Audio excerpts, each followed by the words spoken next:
Vamos lá. Então, gente, no período colonial que a gente viu no semestre passado, né? A gente vai passar aqui no Brasil por vários processos, né? Quando a gente fala, gente, de descolonização do Brasil, a gente está falando de uma coisa muito complexa. Foram vários movimentos, vários sentimentos aqui nessa população, um povo que já estava meio assim. O seu é de professor, o do segundo? Eu achei que era só do primeiro.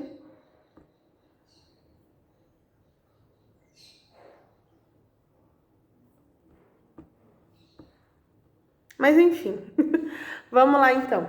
Então, o processo de independência do Brasil, ele vai se dever por vários fatores, tá? Não vai ser uma coisa única.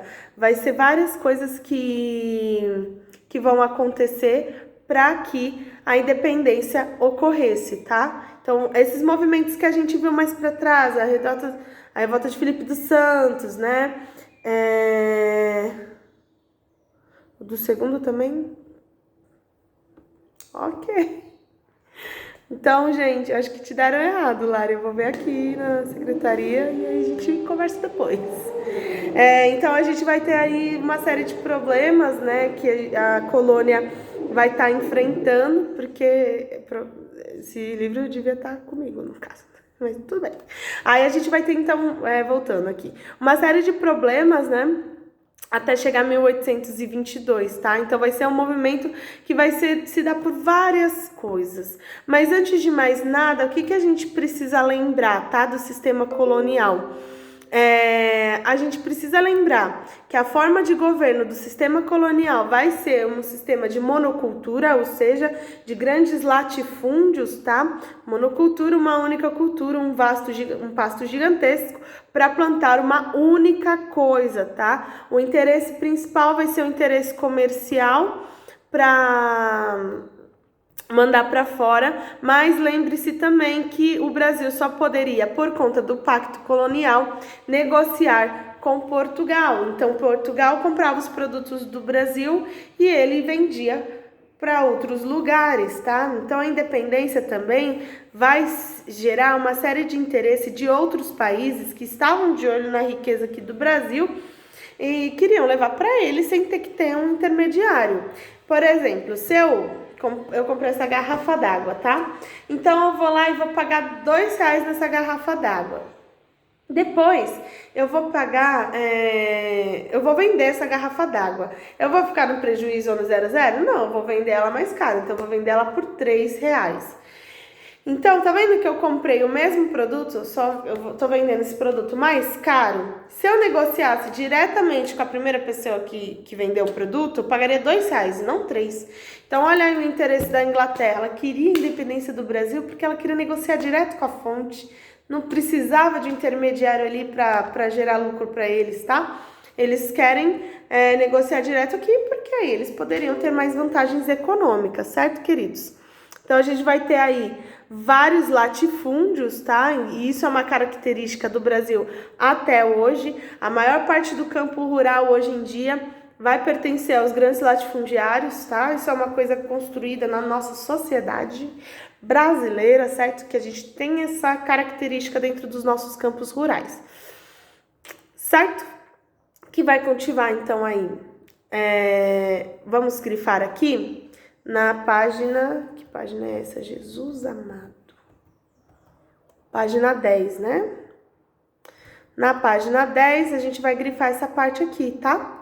No segundo parágrafo? Isso, segundo parágrafo, mas no meio aqui.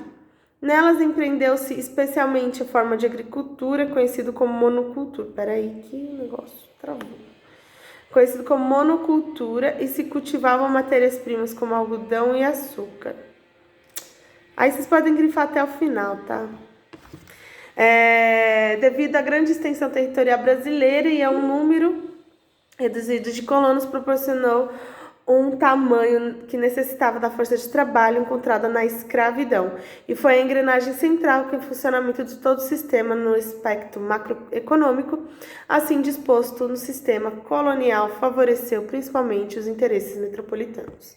Então a gente vai ver aí, gente, que o trabalho escravo para arrecadação de dinheiro aqui no Brasil, ele foi fundamental. Não, pode grifar, Lari. Pode grifar, porque eu grifaria se estivesse com ele, então pode grifar. Então, vocês vão ver que esse sistema colonial, ele foi dependente exclusivamente da mão de obra escrava, gente. Eles não conseguiriam os lucros necessários com como é que chama? Sem o trabalho da escravidão, porque o trabalho era muito pesado, gente. O escravo ele só parava para dormir mesmo, sabe, à noite. Se ele não dormir, ele vai desmaiar aqui, não vai dar certo, e aí eu vou ter problemas. Então ele falou assim, quer saber, eu vou lá e vou deixar ele dormir então. Porque senão, meus queridos, era dia, noite, sem parar no trabalho, tá? Então eles acordavam cedo, tomavam uma água e depois ficavam lá. Um negro fazia aquele movimento de corte do canavial cerca de 4.000 vezes por dia. E vocês reclamando de fazer uma página de lição de casa, olha só que coisa, né? Então a gente vai ter aí um sistema muito voltado para a agricultura, extração de matéria-prima e principalmente voltado com o trabalho escravo, que era fundamental para que eles pudessem conseguir, né, tudo e enriquecer. Vale lembrar, gente, que quando aconteceu a abolição também, os agricultores continuaram lucrando porque eles começaram a pagar uma miséria pro trabalho, né? É isso. Então vamos lá. Em fins do século XVIII e início do século XIX, fatores externos e internos passaram a ameaçar o funcionamento do sistema colonial. Externamente, a Revolução Francesa e a independência dos Estados Unidos esboçaram os modos diversos à luta contra o absolutismo e os resquícios do antigo regime. Uma coisa fundamental para vocês, gente, prestem bastante atenção. Quando a gente começa a ter a independência dos Estados Unidos, isso começa a gerar como se fosse um exemplo para os outros países, tá? Então, eles olharam aquilo na independência, lembra que a gente viu, né, a independência? Então, a gente vai ter ali a independência dos Estados Unidos, eles olharam, olha aí, quebraram o pacto colonial com a Inglaterra. Outra coisa importante que eles fizeram...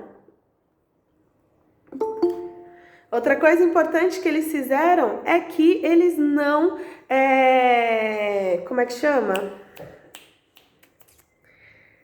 Ai, me desconcentrei aqui. Jesus amado. Desculpa o barulho, gente, que tá tendo uma reforminha aqui. Aí gerou um barulhinho, tá? Mas voltando aqui. Então, a gente vai ter um exemplo nos Estados Unidos. Então, eles quebraram o pacto colonial, eles mudaram, né, a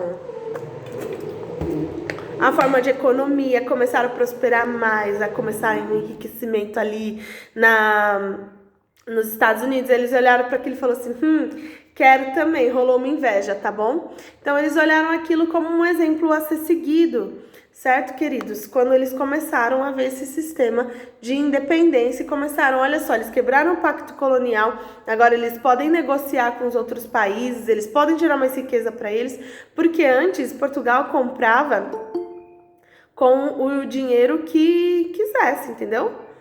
É isso, gente. Eles começavam por exemplo, né, Portugal, ele só podia vender para Portugal. Então, eu vou comprar uma saca de café. Eu vou comprar essa saca de café por 200 contos de réis. Aí ele fala assim, não, mas a Inglaterra vai pagar 250. Aí ele fala assim, meu querido, você tem o pacto colonial, você só pode negociar comigo. Então, eles vão olhar assim e falar, meu Deus do céu. Ai, Jesus, que derrota. Só um minutinho, gente. Então, por conta disso, eles se sentiam que não tinham um crescimento econômico bom por conta disso, porque eles não podiam negociar preços, né? Você tinha que pagar o que a colônia quiser, que a metrópole quisesse. Outro fator importante é que eles começaram a cobrar juros extremamente abusivos. Vamos lá. Eu tenho aqui vários impostos que a coroa me cobra Mas o que vai acontecer? Esses impostos que a coroa está me cobrando, eu não estou tendo representatividade no governo. Eles estão governando apenas para os interesses da metrópole. E aqui, quem está no Brasil, tá? Então eles vão começar a olhar isso também de uma maneira diferente. Outro fator importante é que quando a família real veio para o Brasil, eles começaram a ver um progresso dentro da colônia. Por quê? A família real veio para o Brasil. Eles começaram a ter todo um desenvolvimento econômico, todo um desenvolvimento das ruas, uma melhoria na educação e tudo mais. Livros começaram a chegar, porque antes não tinha, a Biblioteca Nacional foi construída, o Teatro Municipal foi construído, né? Várias coisas que vão gerar uma cultura aqui vai ser colocado por conta disso, né? Então a gente vai ter aí nessa questão uma mudança de comportamento dentro das cidades e que vão querer também ter esse mesmo padrão de vida. Quando Portugal volta, quando a coroa portuguesa volta para Portugal, eles começaram a perder isso, né? Começaram a tirar todos os livros que estavam aqui e tudo mais, desincentivar todo o progresso que estava tendo nas cidades, e aí o pessoal começou a ficar meio bravo, certo? Sem contar, gente, que essa galera que estava aqui também tinha dinheiro e mandava os filhos estudarem fora. Quando eles estudavam fora, viam a Revolução Francesa, aquela coisa bonita, né, de igualdade, fraternidade. E aí eles olhavam aquilo e falavam, meu Deus, no Brasil não tem nada disso, vamos levar essas ideias para o Brasil. Alguns franceses também vieram ali para o litoral e ajudou também a mostrar como é que funcionava e tudo mais, né? Então eles começaram ali, meus amores, a ter um forte pensamento assim, meu Deus do céu, eu quero isso para mim. Então a sociedade vai começar a mudar sua postura com relação à coroa portuguesa por conta disso, certo, queridos? Continuando, eu quero que vocês grifem, tá? Esse primeiro parágrafo até Antigo Regime.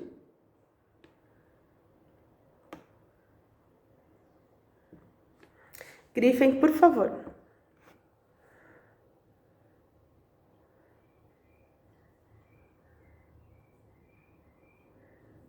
Please.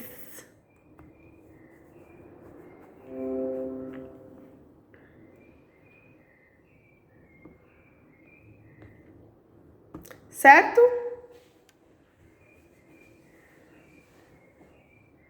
Deixa eu só mostrar no vídeo a parte.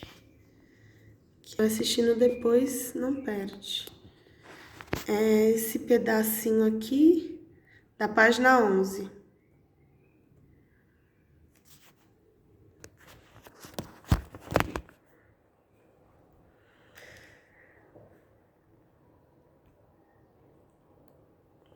Então, vamos lá.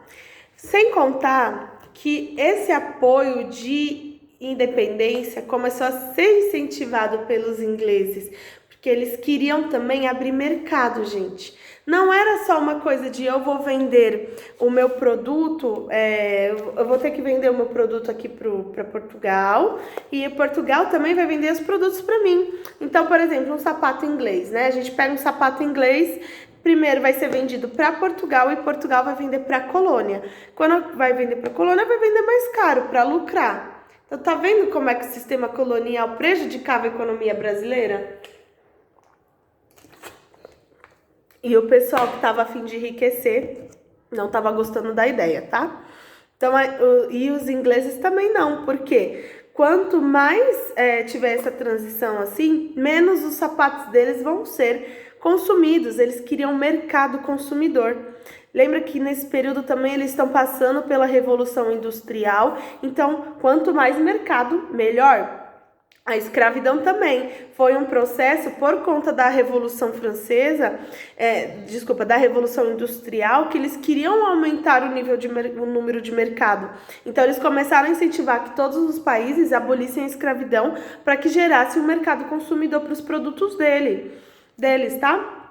E aí o Brasil vai empurrar com a barriga até onde der a escravidão, né? Mas mesmo assim, eles vão ficar um período ali, mas eles vão acabar cedendo, tá? Abolindo mesmo a escravidão por conta das pressões econômicas que a Inglaterra estava impondo. Certo? Aí eu quero que vocês grifem também, amigos, essa parte aqui, que vai falar da conjuração. Literalmente significa jurar junto. No Brasil, refere-se às revoltas e às campanhas que estabeleceram contra o Estado e seus governantes entre 1789 e 1798, que foram essas que a gente estudou, né, no semestre passado, a Conjuração Mineira e tudo mais, né? Todas essas revoltas aí a gente vai chamar de conjuração. Eles lutaram contra o Estado por conta dos impostos e da falta de representatividade política que eles estavam tendo, certo? Tranquilo até aqui, gente? Alguma dúvida, choro, lamentação? Então tá.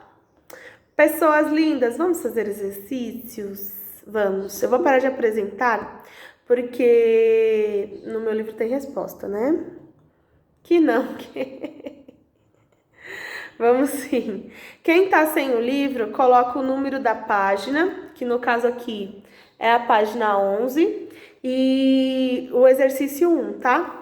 E aí, quando vocês estiverem com o livro, vocês passam a limpo. Mas escrevam no caderno, porque vocês sabem, né, que prova mensal, os professores gostam de usar como exemplos os exercícios do livro. Então, vão ser fundamentais para vocês estudarem depois. Como base, né? Usar como uma base ali os exercícios do livro.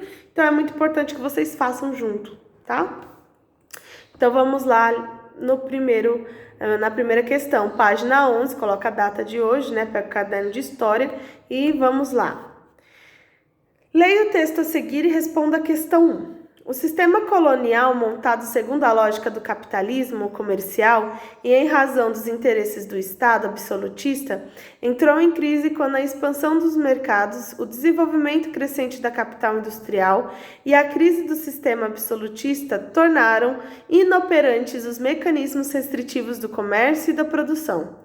Os monopólios e privilégios que haviam caracterizado o sistema colonial tradicional apareceriam, então, como obstáculos aos grupos interessados na produção em grande escala e na generalização e intensificação das relações comerciais. Então, vamos lá. Segundo o texto, podemos dizer que o sistema colonial foi uma empresa baseada na exploração? Justifique sua resposta. Vocês acham que o sistema colonial ele era um sistema de exploração da colônia? Vamos, gente, fala comigo. Que a Pro tá carente hoje. Sim, claro que foi, né? Isso aí, Lari. Foi sim, gente. Como não? Tô falando para vocês que o Portugal comprava o quanto quisesse, né, do Brasil, e eles tinham que ficar quietinhos, tá bom? Eles exploravam, né, as terras que existiam aqui para gerar sua matéria-prima e depois ser apenas vendido e consumido pelos portugueses para que eles pudessem passar para o mundo aquela produção. Então foi um sistema extremamente explorativo, tá? Então a gente vai colocar ali. Pode colocar sim, vírgula.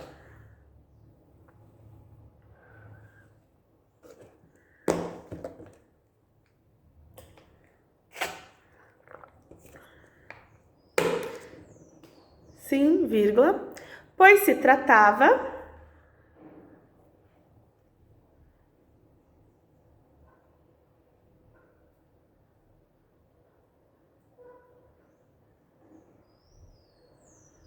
basicamente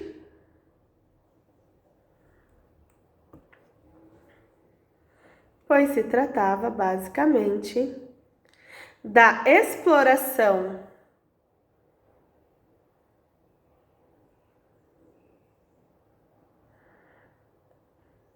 das terras e dos escravos. Ai, sorry. Onde você parou? Repito. Sim, vírgula, pois se tratava de um sistema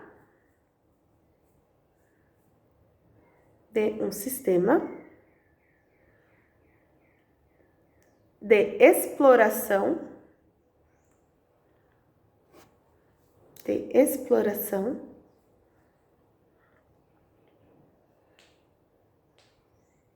das terras e dos escravos.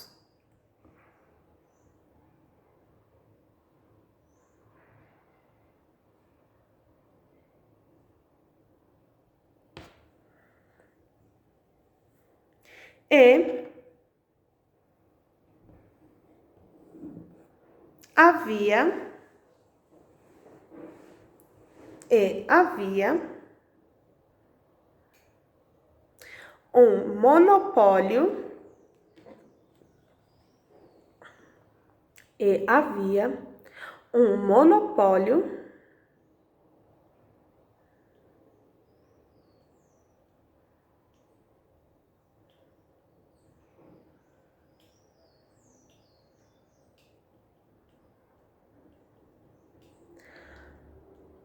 da metrópole.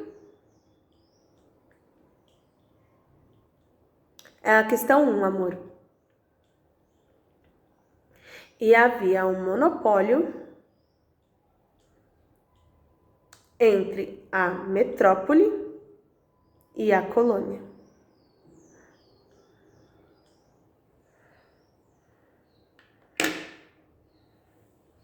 Certo, produção? Certo ou muito certo? Eu acho que muito certo.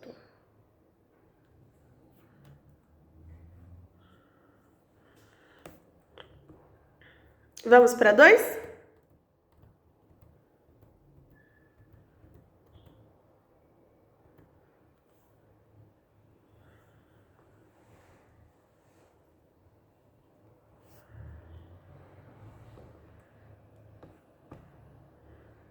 Pode ir para 2, gente? 2. Como ficaram os monopólios e privilégios da metrópole a partir da crise do sistema colonial? Então, gente, é isso, né? Um sistema em crise, né? Então, eles começaram a ver os monopólios como algo que atrasasse o avanço comercial deles. Então, o que eles passaram a fazer, né? Por isso que estava em crise, eles começaram a questionar por que isso está acontecendo, né? Então, a gente vai ter ali eles começaram a se apontar desses monopólios como algo que atrasasse a produção e a comercialização dos produtos, tá? Em larga escala. Então, eles começaram a olhar aquilo e falar assim, não tô gostando, tá bom? Então, a gente vai ali, esse monopólio, esse privilégio da metrópole vai ser visto como um atraso para o sistema, para a economia da colônia, tá? Então, vocês podem colocar aí. Passaram a ser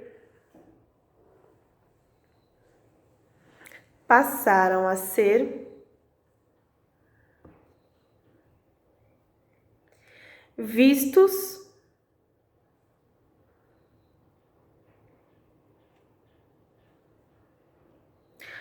como um atraso, passaram a ser vistos como um atraso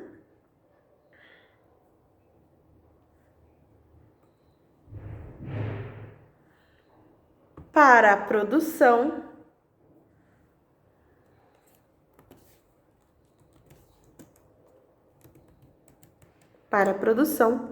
e comercialização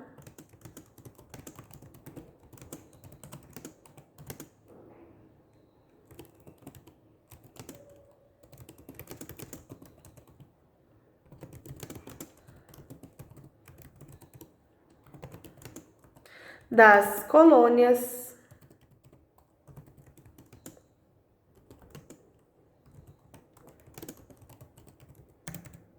em larga escala. Ó, coloquei a resposta aqui no chat também. Quem vai aqui, né? Perdeu algum pedacinho. 3. Observe as figuras abaixo, que identificam o tripé do sistema colonial do Brasil, e nomeie cada uma delas ao que se corresponde, né? Então, na primeira imagem, o que a gente está vendo?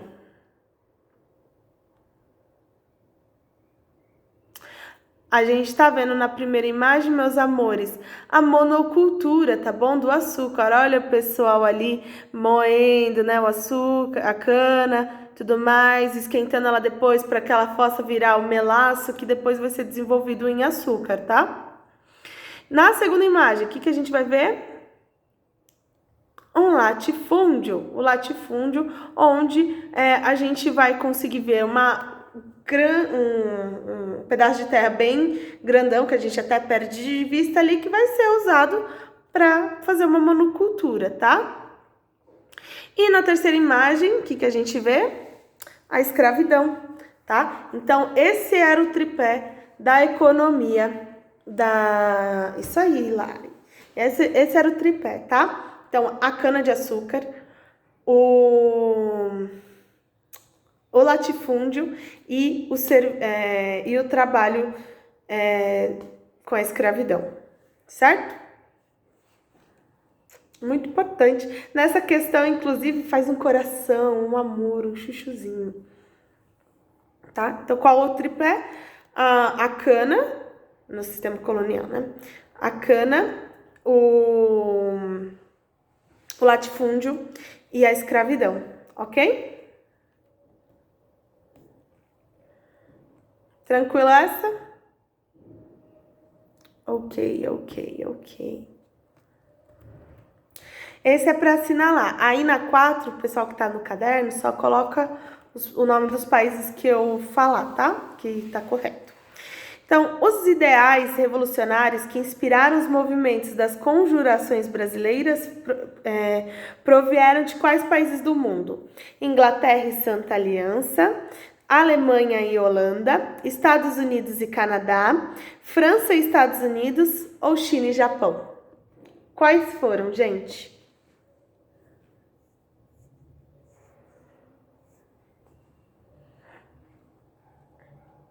Um que passou pela Revolução e o outro que passou pelo sistema de independência. Não, mas se você levar esses dois países que fizeram com que inspirasse esses ideais de independência, você se dá bem.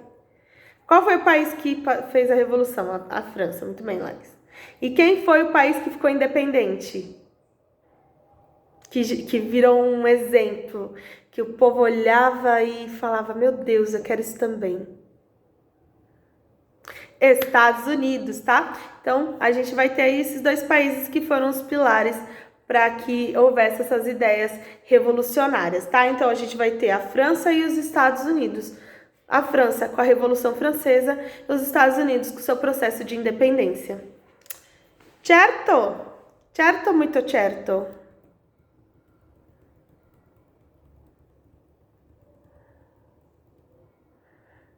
Eu acho que muito certo. Ah, deu horário, né, gente? Então, meus amores... que agora é intervalo, não é isso? É 10h10, não é? Me lembrei aí, isso aí. Um beijo e um queijo, gente. Até a próxima aula.